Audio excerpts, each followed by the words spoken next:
नमस्कार, मैं हूं विशाल पांडे और आप देख रहे हैं अयोध्या में राम राम। इस वक्त मैं भगवान श्री राम की नगरी अयोध्या में मौजूद हूं।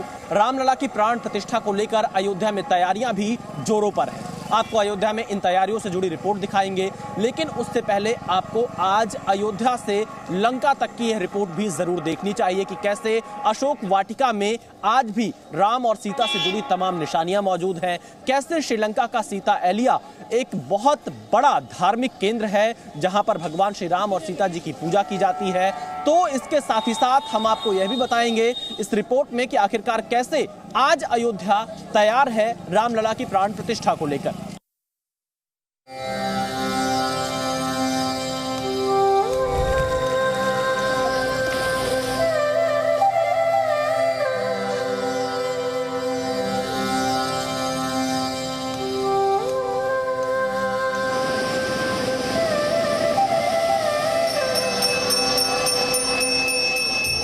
अयोध्या में रामलला के विराजमान होने की घड़ी नजदीक है।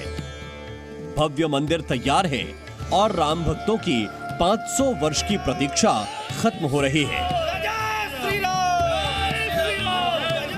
22 जनवरी का शुभ दिन अयोध्या ही नहीं, देश दुनिया के करोड़ों राम भक्तों के लिए बेहद महत्वपूर्ण है। कलयुग में अयोध्या का त्रेता वाला स्वरूप सबको मोह रहा है। इसी कलयुग में आज आपको त्रेता युग के वो निशान दिखाएंगे जो श्री राम के जीवन से जुड़े हैं। श्रीलंका की अशोक वाटिका से लेकर अयोध्या के राम मंदिर तक श्री राम के संपूर्ण अध्याय की जानकारी आपको देंगे। जहां माता सीता ने श्री राम का इंतजार किया, जहां बजरंगबली हनुमान पहली बार माता सीता से मिले, वो सभी स्थान श्रीलंका में आज भी संरक्षित हैं। आज मैं आपको लेकर आया हूं श्रीलंका के नुआरा एलिया इलाके में। दरअसल यहां पर ही अशोक वाटिका है जिसका जिक्र हम रामायण में सुनते हैं, जो हमारे ग्रंथों में लिखा हुआ है। और माँ सीता इसी अशोक वाटिका में कई सालों तक बैठकर तपस्या कर रही थीं, क्योंकि रावण उनका अपहरण करके यहाँ ले आया था और वो प्रभु श्री राम के इंतजार में यहाँ तपस्या पर थीं, ध्यान लगाए हुई थीं। अयोध्या से श्रीलंका की राजधानी कोलंबो की दूरी 2226 किलोमीटर है और कोलंबो से 170 किलोमीटर दूरी पर सीता एलिया यानी अशोक वाटिका है, जहां रावण ने अपहरण के बाद माता सीता को रखा था। अशोक वाटिका क्षेत्र में बने इस मंदिर के अंदर जाने के बाद इस क्षेत्र में मौजूद ये पहाड़ सबसे पहले आपका ध्यान खींचते हैं। मान्यता है कि माता सीता की खोज करने लंका पहुंचे हनुमान सबसे पहले इन्हीं पहाड़ों पर उतरे थे। हनुमान जी जब माँ सीता की खोज के लिए लंका के लिए निकले थे तो सबसे पहले इन्हीं पहाड़ियों पर हनुमान जी पहुंचे थे। जो ये पहाड़ियां आपको पीछे दिखाई दे रही हैं, ये पूरा अशोक वाटिका का ही क्षेत्र है। यहाँ के स्थानीय लोगों ने बताया हनुमान जी सबसे पहले उस पहाड़ी पर पहुंचे और यहाँ के स्थानीय लोगों के मुताबिक इस पहाड़ी का कुछ आकार भी हनुमान जी के स्वरूप में ही दिखाई पड़ता है यहाँ से, इस अशोक वाटिका से। त्रेता युग के प्रमाण साक्षात हैं। माता सीता ने जिस जगह वास किया वहाँ आज भी अनूठा तेज बिखरा हुआ है। This is the total areas Ashok Vatika areas, huh? Yeah. Ashok Vatika. First, Sita Mata landed that mountain first. Next, Lord Hanuman landed that mountains. There's a very important mountain. Okay. After Lord Hanuman ji jumped in this place. Okay. So the Sita Mata's lightning. Okay. Lightning means? Tejas. Okay. Tejas. Therefore, the name of Sita Elia. Sita Elia means Sita Elia. This total area's village names Sita Elia. Sita Elia. Sita Elia. Sita Elia means Sita Mata's lightning. प्रकाश, माँ सीता का प्रकाश। प्रकाश sir. Treta युग में हुई इस घटना के साक्ष्य आज भी यहाँ पर मौजूद हैं। अब देखिए वो पद चिन्ह जो आज से 5500 वर्ष पहले इस जगह पर बने, जिनकी जांच आर्कियोलॉजिकल सर्वे ऑफ श्रीलंका ने भी की है। ये वो जगह है जहां पर हनुमान जी सबसे पहले पहुंचे थे, जिसे हनुमान जी का पद चिन्ह भी कहा जाता है। यहाँ आज पूजा की जाती है। हनुमान जी की एक हनुमान जी की छोटी सी मूर्ति बनाई हुई है और कहा जाता है हनुमान जी का जो चरण था वो सबसे पहले इसी जगह पर यहाँ पड़ा था। श्रीलंका की इसी अशोक वाटिका में एक मंदिर बना है जहां प्रभु श्री राम, माता सीता, लक्ष्मण और जटायु के साथ विराजमान हैं। काले पत्थर से बनी इन प्राचीन मूर्तियों का फूलों और पल्लवों से श्रृंगार किया गया है। अशोक वाटिका में यह वह स्थान है जहां पर मां सीता त्रेता युग में बैठकर ध्यान लगाया करती थी प्रभु श्री राम के इंतजार में। और यहाँ पर आज ये एक मंदिर बना हुआ है जहाँ पर पूजा अर्चना होती है। माता सीता के बैठने के स्थान को सबसे ज्यादा पवित्र माना जाता है। आज विधि विधान से यहाँ पर पूजा अर्चना की जाती है। Ashok Vatika, Sita Mata meditation place this is Puradana Murtis and lot of many years ago, and Sita, Ram, Lakshmana and Anchan Jadayu is here and the family members also. This is the place Sita Mata sitting, this is the place. Ashok Vatika की कथाओं में हनुमान जी का जिक्र हमेशा होता है, लेकिन अशोक वाटिका का नामकरण जिन अशोक के वृक्षों की वजह से हुआ वो आज भी यहाँ मौजूद हैं। अशोक वाटिका में आज भी अशोक के वृक्ष मौजूद हैं। आप देखिए इस स्थान पर जो सीता एलिया के नाम से जाना जाता है, प्रकाश का क्षेत्र माना जाता है, यहाँ पर ये पवित्र अशोक का वृक्ष भी आपको आज भी यहाँ मौजूद दिखाई पड़ेगा। ये अशोक का वृक्ष है। उसके अगल बगल आम के पेड़ आपको दिखाई देंगे, लेकिन ये अशोक का वृक्ष है मूल तौर पर। सीता एलिया में हर तरफ त्रेता युग से जुड़ी निशानियां मौजूद हैं और श्री राम और माता सीता के भक्तों के लिए ये जगह बेहद पवित्र है। अब अयोध्या में भगवान श्री राम के भव्य मंदिर का निर्माण हो रहा है और सीता एलिया से भी मंदिर निर्माण में योगदान दिया गया है। इस स्थान से एक पवित्र काला पत्थर लेकर श्रीलंका से एक प्रतिनिधि मंडल अयोध्या पहुंचा। अशोक वाटिका से एक काला पत्थर इसी मंदिर से अयोध्या में प्रभु श्री राम के मंदिर के निर्माण के लिए भी भेजा गया। जब भगवान श्री राम के मंदिर का निर्माण कार्य शुरू हुआ तो यहाँ सीता एलिया से राधा कृष्णन ने एक काला पत्थर भी अयोध्या भेजा।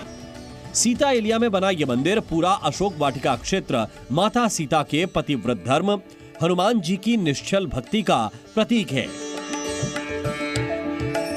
जो भारत के साथ साथ पूरी दुनिया में मौजूद राम भक्तों की आस्था का केंद्र भी है। प्रभु राम के 14 वर्ष के वनवास का सबसे महत्वपूर्ण हिस्सा श्रीलंका में ही बीता और यहीं रावण वध करने के बाद वो अयोध्या लौटे। त्रेता युग में वनवास से लौटने पर मर्यादा पुरुषोत्तम श्री राम के स्वागत की जैसी तैयारी अयोध्या में की गई थी, आज भी कुछ वैसा ही उल्लास है। प्राण प्रतिष्ठा समारोह को लेकर अयोध्या में उत्सव जैसा माहौल है। अयोध्या में पग पग पर श्री राम साक्षात हैं। राम और उनके जीवन से जुड़ी तमाम निशानियां अयोध्या को पावन धाम बनाती हैं।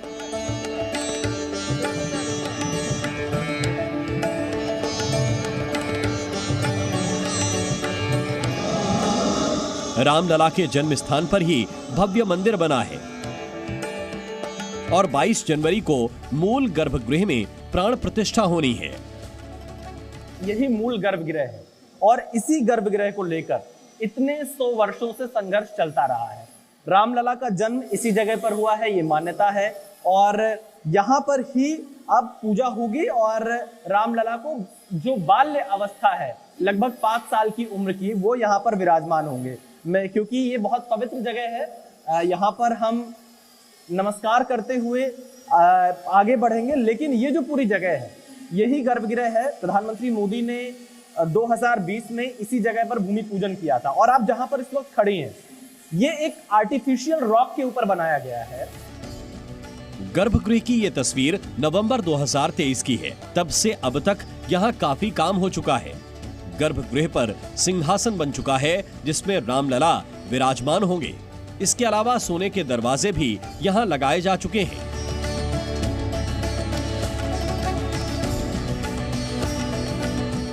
अयोध्या का यही वो पवित्र स्थान है जहाँ पूरे विधि विधान से रामलला विराजमान होंगे। भगवान राम के इस मंदिर की आयु कम से कम 1000 वर्ष की है। इसका निर्माण आधुनिक तकनीक और प्राचीन वास्तुकला का संगम है। पीवी सोनपुरा ने इसका पूरा मॉडल तैयार किया है। खास बात यह है ये मॉडल 1989 में तैयार कर लिया गया था और उस मॉडल में आंशिक बदलाव किया गया है कि शिखर थोड़ा ऊंचा कर देंगे और 89 के मॉडल पर ये मंदिर बन रहा है। उस समय ये सारी चीजें सोच ली गई थी कि मंदिर कैसे बनना है। आपने नक्काशी की बात की, ये मार्बल्स हैं, मकराना के मार्बल हैं जिनका इस्तेमाल राम मंदिर में किया गया है। और खास बात यह है कि इस मंदिर में कहीं भी ईंट का प्रयोग नहीं किया गया है, सिर्फ पत्थरों से ये मंदिर बन रहा है। मंदिर निर्माण के लिए इंतजार भले ही लंबा करना पड़ा हो, लेकिन जब काम शुरू हुआ तो वो तेजी से आगे भी बढ़ता रहा। अब 22 जनवरी का इंतजार है जब मंदिर में प्राण प्रतिष्ठा की जाएगी। विशाल पांडे, जी मीडिया। अब आपको दिखाते हैं उस शख्स का इंटरव्यू जिन्होंने 9 नवंबर 1989 को अयोध्या में राम मंदिर का शिलान्यास किया था। कामेश्वर चौपाल, जो कि राम मंदिर ट्रस्ट के ट्रस्टी भी हैं। 22 जनवरी को रामलला की प्राण प्रतिष्ठा होनी है और हमारे साथ बातचीत करने के लिए वो खास शख्स मौजूद हैं जिन्होंने 9 नवंबर 1989 को राम मंदिर का शिला पूजन किया था, एक तरह से शिलान्यास किया था। हमारे साथ कामेश्वर चौपाल हैं जो कि श्री राम जन्मभूमि तीर्थ क्षेत्र के ट्रस्टी भी हैं। कामेश्वर चौपाल जी, 9 नवंबर 1989 को आपके द्वारा ही राम मंदिर का शिलान्यास क्यों कराया गया? यह तो संतों से पूछते अच्छा रहता है। संत और संगठन ने मिलकर निर्णय लिया था। मुझे तो कुछ जानकारी भी नहीं थी कि किनको करना है, और संतों का जो निर्णय है उसके आदेश का मैं पालन किया था।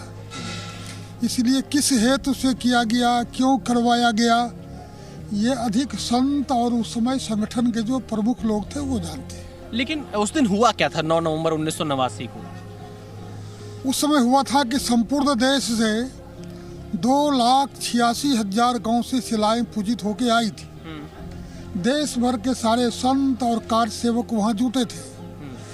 एक साल पहले ही संतों ने घोषणा किया था कि 9 नवंबर 1989 को राम जन्मभूमि मंदिर बनाने के लिए हम शिलान्यास करेंगे। तो कैसे शिलान्यास कैसे किया आपने? आप किस स्थान पर पहुंचे? किस तरह से शिलान्यास किया गया था 9 नवंबर 1989 को? शिलान्यास में पूरे देश को बुलाया गया था शिला लेकर के। हम लोग भी बिहार से शिला लेके आए थे, और शिला लेके आने के बाद जिस स्थान पर में शिलान्यास करना था राम मंदिर का, उस स्थान पर तो बहुत पहले से ही यहाँ के संतों ने, खास करके परमचंद रामचंद्र महाराज और हमारे वामदेव जी महाराज और यहाँ के हमारे विनय कटियार जी हैं, ऐसे जो प्रमुख लोग थे, उन लोगों ने उस स्थान की साफ सफाई करके, वो नींव की खुदाई करके सब कुछ रखे हुआ था। जो वो नींव खोदी गई थी कामेश्वर जी, उसमें आपने ईंट रखी, पत्थर रखा, क्या रखा था उस दिन शिलान्यास के तौर? उसमें जो पूजित शिलाएं लाई गई थी, उसी शिलाओं में से चयनित जो 5 प्रमुख शिलाएं थी, उसमें से एक शिला प्रथम बार मैंने उसमें रखा था। मूल गर्भगृह पर? मूल गर्भगृह पर नहीं, गर्भगृह पर तो शिलान्यास ही नहीं, सिंह द्वार पर। सिंह द्वार पर, जो आज मंदिर का सिंह द्वार है। जो आज मंदिर का सिंह द्वार है, वहाँ पर आपने शिलान्यास किया 9 नवंबर 1989 को। तो अब आपने तो 89 का पूरा दौर देखा और अब आप 2024 का दौर देख रहे हैं, जब प्रधानमंत्री मोदी उद्घाटन कर रहे हैं। 5 अगस्त 2020 को भूमि पूजन हुआ। तो कैसे देखते हैं आप मंदिर के निर्माण को और प्रधानमंत्री नरेंद्र मोदी के योगदान को? देखिए, उस समय जो संघर्ष था उसमें तनाव था, चुनौतियां थी, कार्यकर्ताओं को धैर्य से काम भी लेना था। तो उस समय हमारे धैर्य की परीक्षा थी एक प्रकार से, और पुरुषार्थ का प्रकटीकरण भी था। और अब जो समय है वह समय निर्वाण का है, संयम का है। जहाँ तक माननीय नरेंद्र मोदी प्रधानमंत्री का विषय है, प्रधानमंत्री तो इस सनातन की रक्षा का संकल्प अपने शिशु अवस्था में ही ले लिए थे। और राम जन्मभूमि से जहाँ तक संबंध है, तो उन्होंने तब संबंध लिया था, सौगंध लिया था कि जब तक राम लला को पुनर्प्रतिष्ठापित करने की स्थिति नहीं बनेगी, तब तक अयोध्या में पैर नहीं रखेंगे।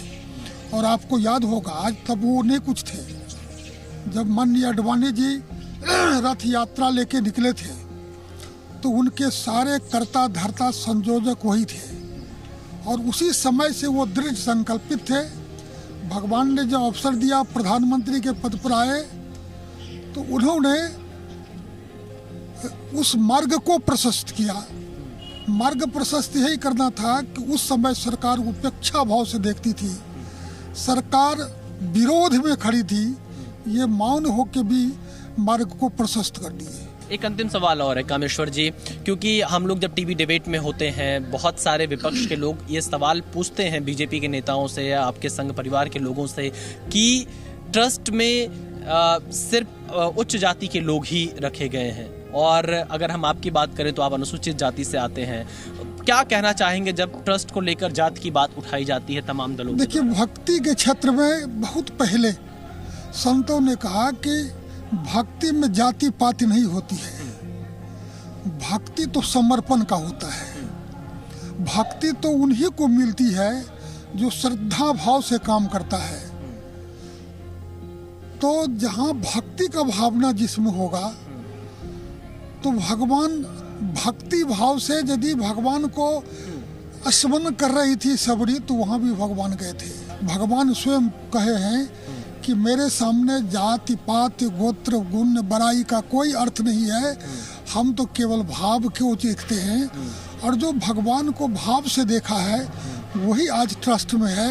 अन्यथा यदि जाति के आधार पर होता तो कामेश्वर चौपाल की कौन सी बड़ी जाति थी?